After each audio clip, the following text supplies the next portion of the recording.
오늘 우리에게 주신 하나님의 말씀은 사도행전 18장 12절에서 23절의 말씀. 갈리오가 아가야 총독되었을 때에 유대인이 일제히 일어나 바울을 대적하여 법정으로 데리고 가서 말하되 이 사람이 율법을 어기면서 하나님을 경외하라고 사람들을 권한다 하거늘 바울이 입을 열고자 할 때에 갈리오가 유대인들에게 이르되 너희 유대인들아, 만일 이것이 무슨 부정한 일이나 불량한 행동이었으면 내가 너희 말을 들어주는 것이 옳거니와 만일 문제가 언어와 명칭과 너희 법에 관한 것이면 너희가 스스로 처리하라. 나는 이러한 일에 재판장이 되기를 원하지 아니하노라 하고 그들을 법정에서 쫓아내니 모든 사람이 회당장 소스데네를 잡아 법정 앞에서 때리되 갈리오가 이 일을 상관하지 아니하니라. 바울은 더 여러 날 머물다가 형제들과 작별하고 배 타고 수리아로 떠나갈새 브리스길라와 아굴라도 함께 하더라. 바울이 일찍이 서원이 있었으므로 갱그레아에서 머리를 깎았더라.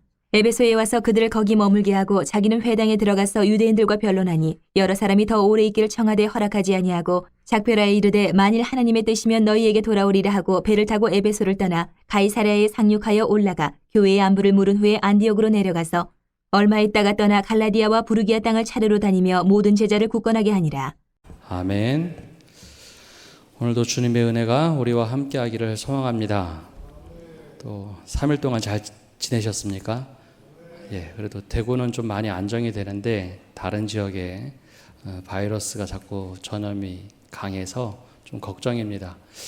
그리스도인들이 먼저 이때 기도함으로 하나님께 간구하여 하나님의 은혜가 이 땅 가운데 있기를 우리가 늘 기도하며 선취하기를 바랍니다. 사도행전의 말씀을 전하면서 제가 역사 이야기를 계속 들려드립니다. 성경의 말씀의 본 뜻을 정확하게 알기 위해서는 그 말씀이 쓰여진 시대적인 배경도 필요하고 문화적인 배경도 필요합니다. 또 그 자리에 대한 이해가 필요한데요. 우리가 성경 그러면 아무 곳에서나 다 읽혔다라고 생각하지만 특별히 구약 성경은 예배 때 읽히던 성경이 따로 있고요. 또 평상시에 교육을 위해서 읽히던 성경이 차이가 좀 납니다. 그 자리에 따라 어떻게 이해를 하는가, 그것이 대단히 중요합니다. 이러한 맥락을 잘 이해하지 못하고 성경을 읽다 보면 우리가 영해라는 것을 하게 됩니다. 영해라는 말 들어보셨죠? 영적으로만 해석하는 일이죠. 성경이 처음 쓰여지던 신약 시대에는 이 영지주의라는 이단이 있었습니다. 영지주의는 대체적으로 영적인 해석을 하던 곳입니다. 모든 것은 영적인 세계에서 이루어진다라는 관점이 강했죠. 그래서 요한복음의 경우에는 영지주의에 대항해서 쓰다 보니 이 영적인 얘기를 하면서도 그렇게 이해하면 안 된다라는 관점으로 성경이 쓰여졌습니다. 요즘에는 그 시대적인 흐름을 다 이렇게 놓치다 보니 간혹 영해를 강조하는 분들은 이 역사를 펄쩍 뛰어넘어서 예수님 시대 이후로 지금 당장 현대가 있다라고 이해를 하면서 영해를 많이 합니다. 근데 이것이 한 가지 위험한 것은 보통 이단들이 보통 이렇게 해석을 많이 합니다. 역사가 2000년 흘러온 역사들이 있고 이거를 어떻게 이해했는가, 성경을 이걸 어떻게 해석하고 어떻게 이해했는가, 그것은 뻥 없애버리고 예수님 다음으로 바로 우리가 있는 것처럼 이해를 하다 보니 간혹 성경에 대해서 오해하거나 잘못 해석할 때가 있죠. 성도들이 이런 역사에 대한 관심이 좀 없다 보니까 그런 영해를 들어보면 생전 처음 들은 얘기라서 신기하고 혹합니다. 보통 이단들이 요한계시록 강해를 많이 하죠. 물론 기성교에서도 합니다. 요즘에는 이단을 대처하기 위해서 요한계시록 강해하는 분들이 많아지고 있는데요. 한동안은 요한계시록의 내용이 워낙 난해하다 보니 이단들이 참 많이 다뤘습니다.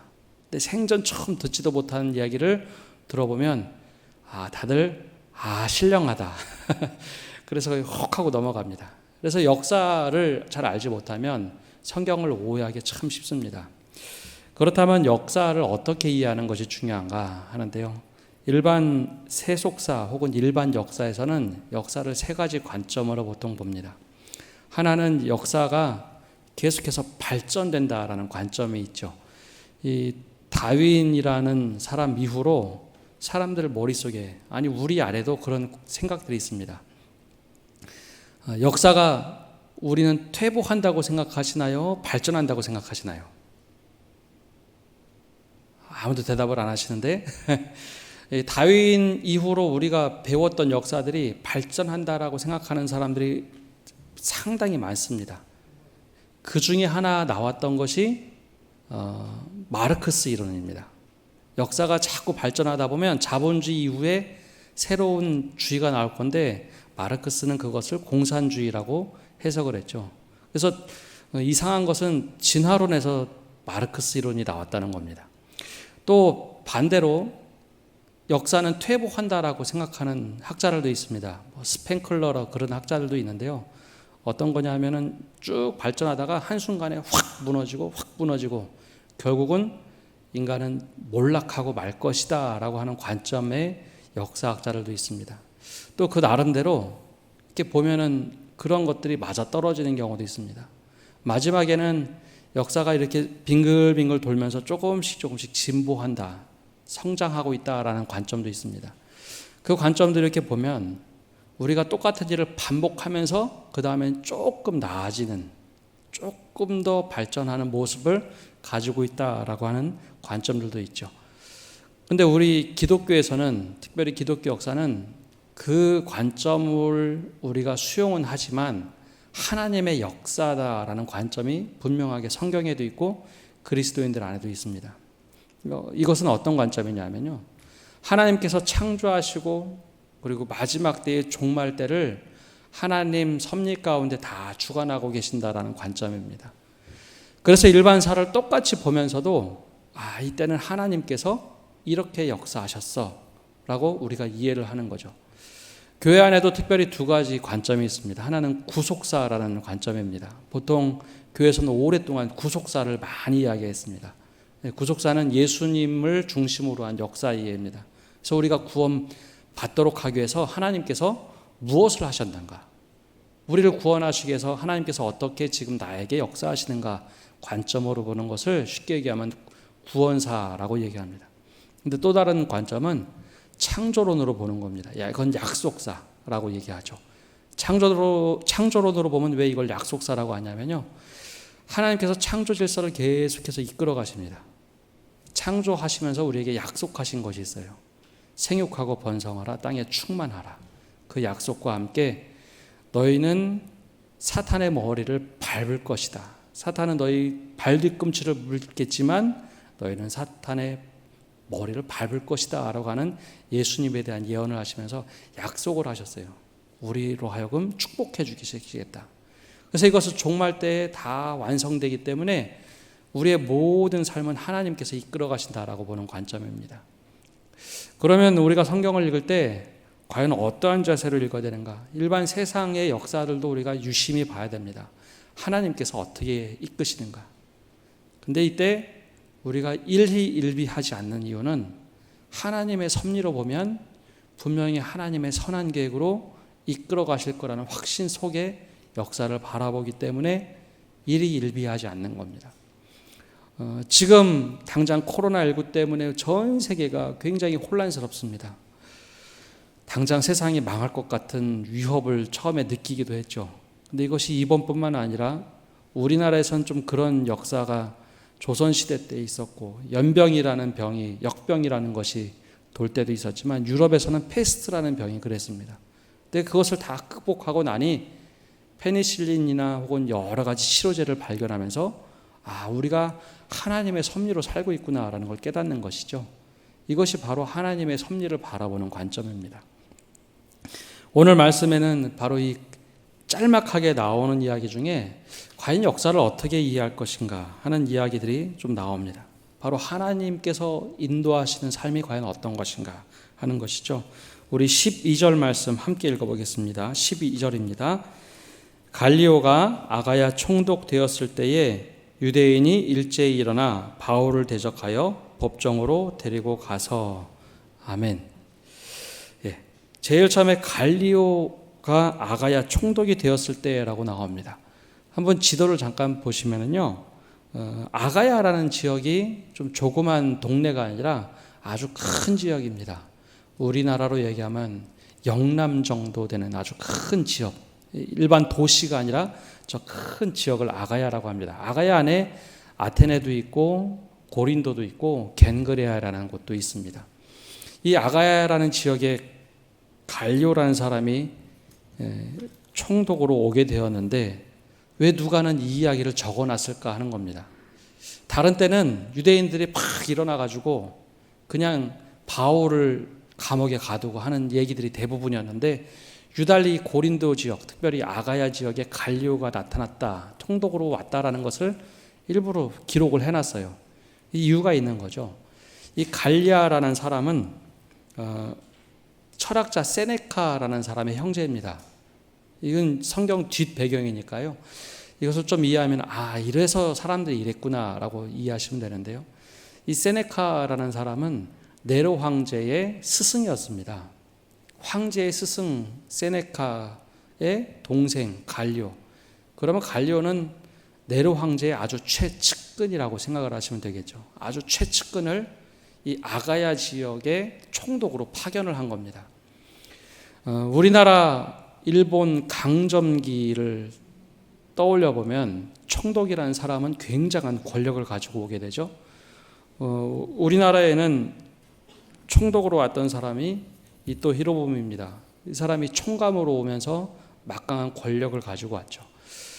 그래서 우리나라가 독립운동할 때 저 사람을 우리가 제거하면 우리나라의 독립이 빨리 오겠다라고 해서 이 사람을 처단하려는 노력을 엄청나게 많이 했습니다. 그것과 마찬가지로 총독이란 권한은 엄청난 권한을 가져옵니다. 근데 로마가 그 식민지를 지배하는 방법을 바벨론과 이집트의 방법을 변형을 서로 섞어서 했는데요.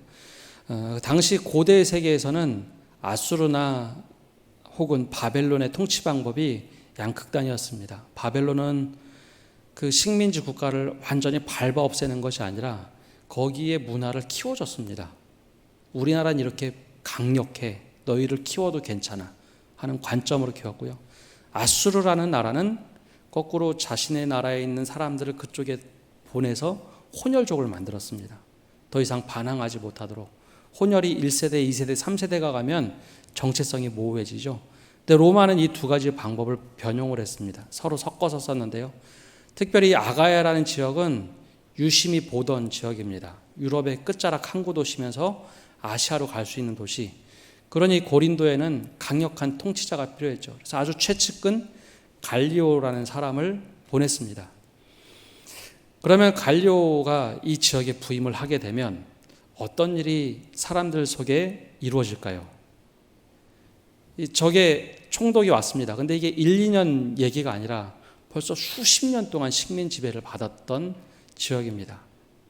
그러면 그때 역동이 막 일어나는데요. 식민지의 사람들은 총독과 어떤 관계를 맺을 건가, 세게 부딪힐 건가, 아니면 그 사람을 수용할 건가 결정해야 됩니다. 근데 이때 유대인들이 먼저 들고 일어난 겁니다. 그래서 12절 말씀을 보면 갈리오가 아가야 총독 되었을 때 유대인이 일제히 일어나 바울을 대적하여 법정으로 데려갔다라고 하죠. 갈리오가 이 지역에 파견된 지 얼마 되지 않아서 유대인들이 판단을 한 겁니다. 총독이 정확하게 파악하지 못한 상황에 유대인들이 막 일어나서 바울을 법정으로 끌고 갔습니다. 큰일 났다는 거죠. 바울이 이상한 걸 전하는데 당신께서 재판을 해줬으면 좋겠다라는 겁니다. 어떤 장면이 좀 떠올려지시나요? 총독 그러면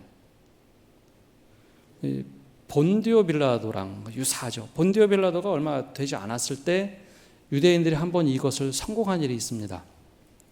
법정으로 끌고 갔죠. 예수님을 뭐라고 제목을 붙였냐면 자신들의 입장에서는 유대인의 왕이라고 붙였죠. 제목 팻말에 유대인의 왕이라고 빌라도가 붙였는데요. 유대인의 왕 하면서 유대인들은 자칭이라고 단어를 붙여달라고 했는데 그렇게 하진 않았습니다. 근데 유대인의 왕이라고 칭호를 부를 때 뭐가 문제가 생길까요? 황제가 있는데 왕이 있을 수가 없죠.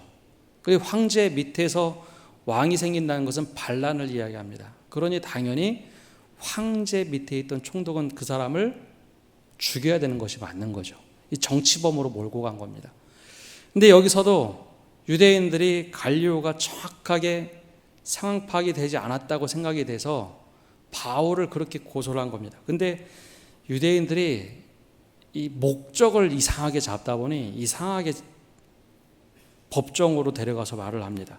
13절에 이렇게 기록이 되어 있습니다. 말하되 이 사람이 율법을 어기면서 하나님을 경외하리라고 사람들을 권한다 하거늘. 여기서 뭐가 좀 이상한 거 느껴지지 않습니까? 유대인들이 고소를 했는데요.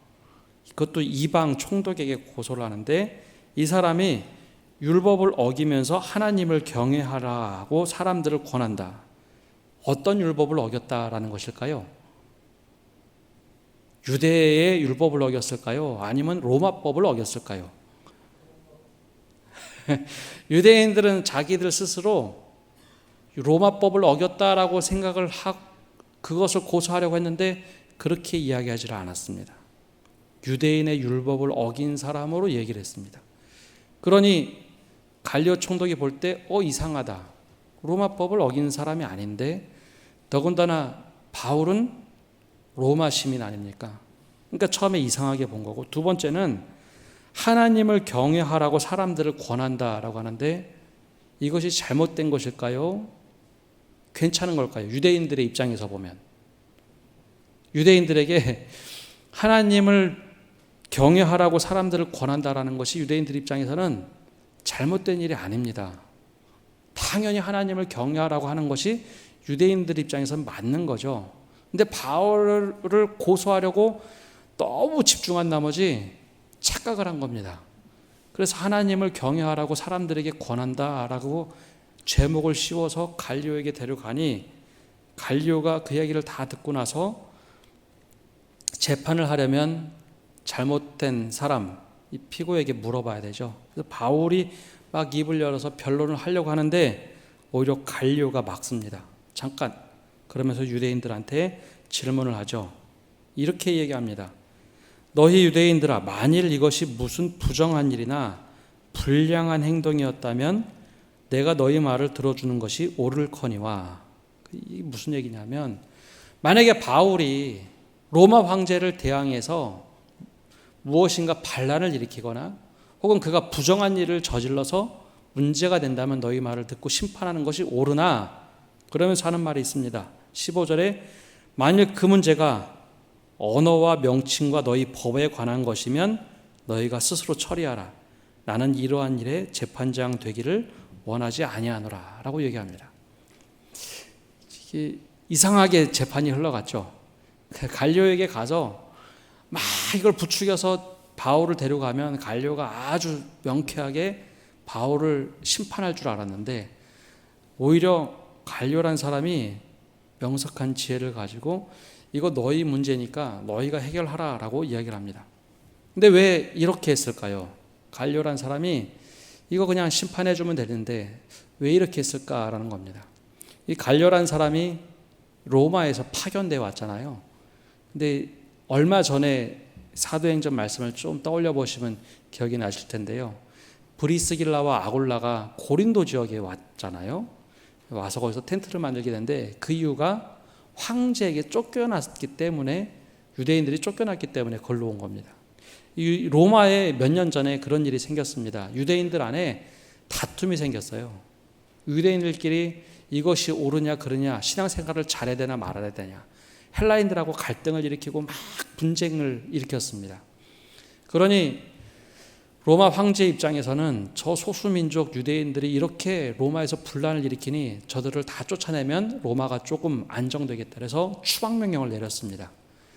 그리고 나서 얼마 후에 이 갈리오가 아가야 지역에 총독으로 왔습니다. 근데 제일 먼저 송사하려고 막 흥분해서 온 사람들이 누굴까요? 유대인들이에요. 유대인들. 이 여기에 송사에 말리면 안 된다라는 판단을 한 거죠. 그래서 갈리오는 아주 명확하게 이야기를 합니다. 문제가 언어와 명칭과 너희 법에 관한 일이면 로마에서처럼 더 이상 분쟁을 일으키지 말라라는 겁니다. 로마에서 너희가 분쟁을 일으켰던 것처럼 여기서도 분쟁을 일으키지 마라. 그리고 너희끼리 그것은 다툴 일이지 이 로마의 법정에 세워서는 안 된다라는 것을 명확하게 판결을 해서 내보냅니다. 그렇게 법정에서 쫓아내니 이 모든 사람들이 회당장 소스데네를 잡아 법정 앞에서 때리되라고 했는데 이 이야기가 조금 해석하기가 좀 어렵습니다. 왜 이렇게 사람들이 반응했냐면 유대인들이 바울을 보호했던 회당장 소스데네를 잡아다가 법정에서 때린 것이 아니라 헬라인들입니다. 이 사람들은 헬라인들이 이렇게, 즉 그리스 사람들이 이렇게 보다 보니 유대인들이 막 소동해서 바울을 잡아다가 법정에 섰는데 갈리오가 유대인들 편을 들어주지 않았습니다. 너희 잘못됐다. 너희들 일은 너희끼리 해라. 그러자 반유대적인 생각을 가지고 있던 이 시민들이 화가 났습니다. 그러면 이거 누구 때문에 이 일이 시작된 거야? 바울은 차마 건드릴 수가 없는 사람이 되어버렸죠. 법정에서 괜찮다고 했으니 바울을 건드리지 못하니 사람들이 우르르 일어나서 이 회당장 소스데네를 잡아다가 법정에서 헬라인들이 때렸습니다. 그러면 갈리오가 유대인들 편을 들어줬다면 아니다, 보호를 해줬을 텐데 아닙니다. 이때는 헬라인들 편에서, 즉 자기가 통치해야 될 사람들 편에서 이 일을 처리를 해버렸죠. 그래서 아무 상관하지를 않았습니다. 왜 제가 이 역사 얘기를 자세하게 해드리냐면, 이 역사를 자세히 보시면 하나님 없이 이 얘기를 보면 제가 설명한 대로 인과관계가 다 맞아 떨어집니다. 그죠? 이 갈리오가 여기 보냄을 받은 이유, 판결을 이렇게 한 이유, 그리고 이 일들이 착착착 일어나는 것을 보면 정확하게 이것은 완전히 인간의 역사로만 이해할 수 있습니다. 근데 이것을 하나님의 역사로 이해를 해보면 조금 다른 이야기가 됩니다. 어떤 관점에서 볼 수 있는가 하면요, 오늘 말씀 바로 앞에 보면 하나님께서 그런 얘기를 성경을 통해서 이야기합니다. 오늘 바로 말씀 앞에 바울에게 먼저 말씀을 하시죠. 10절의 말씀을 보면 내가 너와 함께 있으면 어떤 사람도 너를 대적하여 해롭게 할 자가 없을 것이니 이는 이 성 중에 내 백성이 많음이라 라고 말씀을 하신 것이 있어요. 바울이 고린도 지역에 1년 6개월 동안 머물면서 복음을 전할 때 하나님께서 나타나셔서 환상 가운데 말씀하셨습니다. 두려워하지 말고 침묵하지 말고 너 열심히 복음을 전하면 돼. 그런데 갑자기 사람들이 몰려와서 갈리오에게 재판을 넘겨버렸습니다. 그러니 바울 심정에는 처음에 얼마나 화가 났겠습니까? 또 속상도 하고요. 1년 반 동안 열심히 복음을 전했는데 유대인들이 와서 이렇게 폭동을 일으키고 막 소란을 일으키면 교회가 완전히 와야 될 거 아니에요. 그런데 예언했던 말씀이 그대로 이루어집니다. 내가 너와 함께 있음에 어떠한 사람도 너를 대적하여 해롭게 할 자가 없을 것이니. 유대인들이 몰려와서 해를 주려고 갈리오 앞에 세웠습니다. 총독 앞에. 당시 가장 막강한 권력 앞에 세워서 재판을 하려고 했는데 이것이 무산이 된 겁니다. 그러면 반대로 어떤 일이 벌어질까요? 바울이 이 다음에 이 지역에서 복음을 전하는 일이 걸림돌이 될까요? 아니면 오히려 자유로워질까요? 총독 갈리오가 바울이 했던 것을 인정해줬기에 유대인들이 더 이상 바울에게 대해서 개인적인 감정, 민족 내 감정은 가질 수 있으나 더 이상 아무것도 할 수가 없는 상황이 되어버렸습니다. 그래서 말씀 그대로 이루어진 겁니다. 너를 대적하여 해롭게 할 자가 없을 것이니 이는 이 성 중에 내 백성이 많음이라. 그래서 이 고린도 교회가 이 지역 중, 아가야 지역 중에는 가장 큰 교회가 되었습니다. 이것이 하나님의 섭리로 바라보는 역사입니다. 똑같은 역사를 보는데 하나님께서 어떻게 개입하시고 어떻게 역사를 이끌어 가셨는가를 보는 걸 관점에 따라서 역사의 해석이 전혀 달라집니다.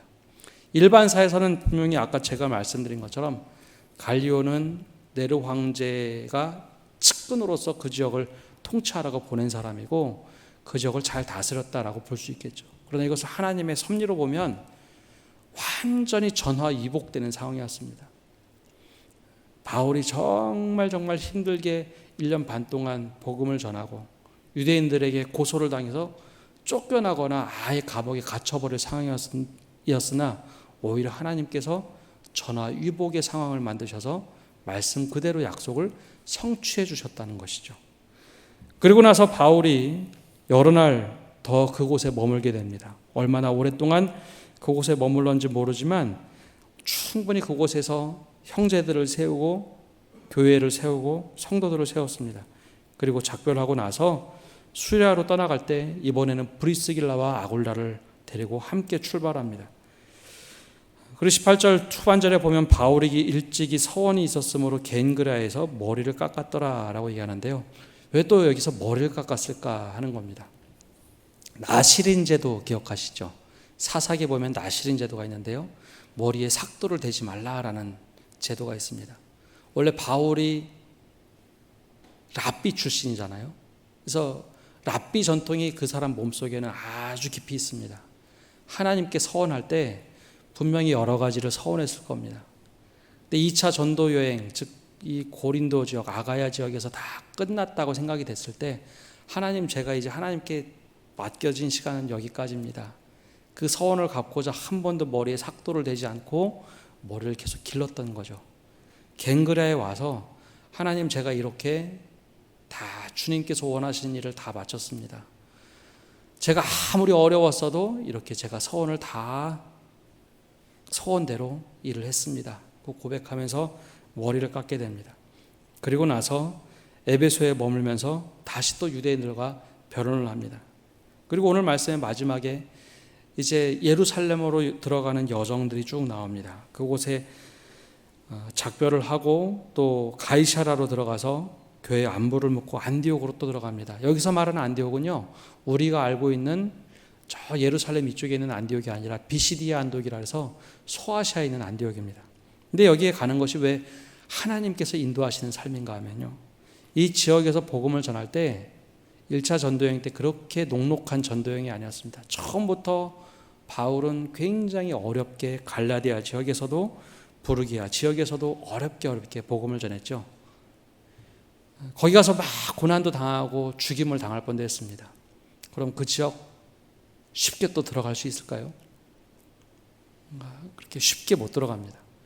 한번 죽음에 임박한 상황까지 가보면 거기 너무 힘들다, 돌아가고 싶은 것이 사람의 생각인데요, 바울이 하나님의 손에 붙잡혀 있었기 때문에 하나님께서 인도하시는 대로 다시 그 지역을 들어갑니다. 그 이유가 23절의 마지막에 나옵니다. 모든 제자를 굳건하게 하기 위해서 그 지역을 다 일일이 돌아갑니다. 그 지역을 돌아갈 때 그냥 이야기했을까요? 믿음이 얼마만큼 성장을 했는지, 얼마만큼 이들이 열심을 하고 있는지, 그리고 잘못된 생각으로 빠져들고 있지는 않은지, 그것을 일일이 다 바울이 확인을 합니다. 그래서 바울은 철저하게 하나님의 손에 붙잡혀서 이 사역을 감당을 합니다.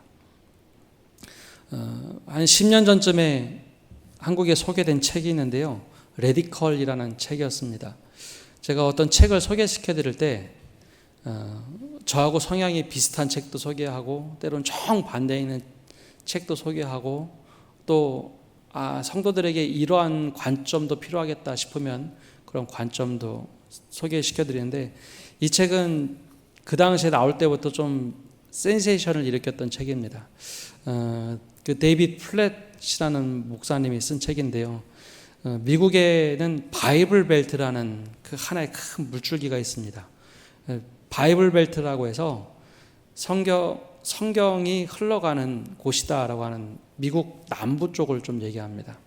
거기 보통 남침례교가 굉장히 강하게 자리 잡고 있는데요, 이 책을 쓴 목사님도 올리언즈에 사시는 브루킬즈라는 교회 담임 목사님입니다. 근데 이 목사님이 신학교의 교수도 하면서 이 교회 목회하면서 이 레디컬이라는 책을 썼는데요, 이 급진적이다, 한국말로 번역하기 되게 어려워서 그냥 영어 레디컬이라는 단어 그냥 썼는데요, 그리스도인들이 때로는 이 급진적인 사고를 가져야 된다라는 겁니다. 여기서 말한 급진적인 것은 진보적이라는 것이 아니라 성경에서 나온 그대로 예수님이 삶 그대로 한번 따라봐야 되지 않는가, 그 이야기를 하고 있습니다.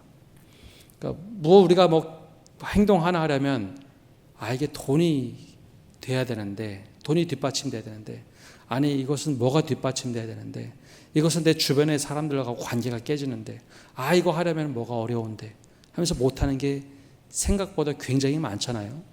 근데 이 레디컬이라는 책에서는 성도들과 함께 실제로 예수님이 이렇게 사셨지 하면 그대로 한번 따라해 본 겁니다. 성경 말씀에 이렇게 기록되어 있으니 한번 이거 해보자 라는 거죠. 그래서 실제로 교인들과 이 목사님이 실제로 따라해 봅니다. 말도 안 되는 것 같은데 그 교회가 처음에 따라하면서 처음에 시행착오도 많이 겪고 굉장히 문제도 많이 일으키고 했는데 이렇게 해보니까 성경이 안 이루어지는 것이 아니라 그대로 이루어지더라는 것이죠. 그래서 이 책 이름이 레디컬입니다. 그런 의미에서 성경은 굉장히 급진적이다. 우리가 평범한 상식으로 이해할 수 있는 것을 뛰어넘는다라는 것이죠. 한번 우리가 믿음의 삶 속에서는 이런 관점도 한번 필요합니다. 그래야 믿음에서 야성이라는 것이 좀 드러날 수 있습니다. 한 번도 이렇게 해보지 않으면 늘 우리의 신앙이 이렇게 잔잔한 호수 같아요. 잔잔한 호수. 그래서 누가 와서 돌을 던지면 늘 뭐가 일어나고 마음이 아프고 요동을 치고 하는데요. 파도가 치는 바다에서는 그것이 일상입니다. 그러면서 역동성을 가지고 있고 오히려 그 풍부함을 가지고 물고기들이 자라고 모든 것이 생명력이 움트게 되죠. 바로 이 책에서는 이 레디컬이라는 걸 얘기하면서 저 바울 이야기도 합니다. 바울도 보면 철저하게 하나님께 붙들려 살았던 사람입니다. 오늘 2차 전도여행 마지막쯤에 나오는 이야기들도 야 이쯤 되면 그만해도 되는데 저 같은 경우 저가 바울이었다면 굳이 그 지역을 들어갈 필요가 있는가? 서신을 보내고 서로 소통을 하면 되는데 아니요. 근데 바울은 하나님께 붙들린 사람이었습니다. 총독 갈류에게도 끌려가 보았습니다. 그럼에도 불구하고 하나님께서 풀어주시는 것을 보면서 역시 하나님은 그의 나라와 그의 의를 구하는 이들에게 모든 것을 다 이루시는 하나님이라는 것을 깨닫죠. 그래서 아무리 어려워도 에베소를 들어가고 소아시아를 들어가서 다시 제자들을 굳게 세우게 됩니다. 우리 믿음 안에 여러 가지 모습들이 다 있어야 됩니다. 때로는 말씀을 붙잡고 이거 말씀대로 내 안에 이루어지기를 원합니다. 한번 그렇게 시도해보는 것도 필요합니다. 때로는 사도 바울이 권면하는 것처럼 누군가 실족할까 봐 그 사람을 놓고 그 사람을 위해서 내 행동을 조심스럽게 할 때도 필요합니다. 근데 그때마다 지혜라는 것이 필요합니다. 하나님, 내가 어떻게 할까요? 또 하나는 성령께서 나를 어떻게 인도하실까라는 그것을 끊임없이 묻고 나갈 때 바로 이 성경의 역사가 기록된 말씀이 아니라 내 안에 살아 움직이는 역사가 되어집니다. 바울이 처음부터 훈련되어져서 복음의 전도자로 살았던 사람이 아닙니다. 예수님을 만나고 적어도 10년 이상 칩거하며 아무것도 안 하고 그저 하나님 내가 어떻게 합니까? 라고 이야기하던 사람이 바나바의 손에 붙들려서 예루살렘 교회에 소개가 되고 안디옥 교회에 가서 교회를 든든하게 세우고 전도여행을 떠나면서 우리가 알고 있는 사도 바울로 변해갑니다. 그때 사도 바울의 기본적인 모습은 하나님의 손에 붙들려서 하나님의 인도하심 따라 살아갔던 사람이라는 겁니다. 바로 우리 안에 이러한 믿음의 야성이 일어나기를 바라고 하나님께서 나를 인도하실 때 하나님 제가 그렇게 붙들려서 가겠습니다. 내가 다 계산하고 내가 완벽하게 준비되어 온 상태에서 가는 것이 아니라 하나님이 그렇게 인도하시면 제가 말씀의 약속을 따라서 가겠습니다. 주님 나와 함께 하십시오. 이 고백을 하며 살아가는 성도 여러분 되시기를 바랍니다. 기도하겠습니다.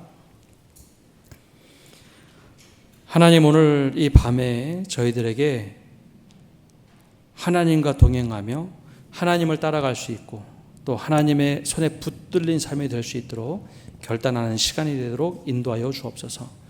하나님 우리가 매일매일 살아가면서 내 생각이 먼저 우선하고 내 계산이 먼저 우선하고 다른 사람의 눈치를 보며 살아갈 때가 참 많이 있습니다. 그러나 주님께서는 우리에게 약속하시고 말씀하셨던 것이 무엇인지 바로 보게 하여 주시고 그 믿음의 분량대로 우리가 하나님 손에 붙들려서 살아갈 때 해로울지라도 선을 지켜가며 또 하나님께서 인도하신 삶을 묵묵히 걸어갈 수 있는 저희 한 사람 한 사람 되도록 인도하여 주옵소서.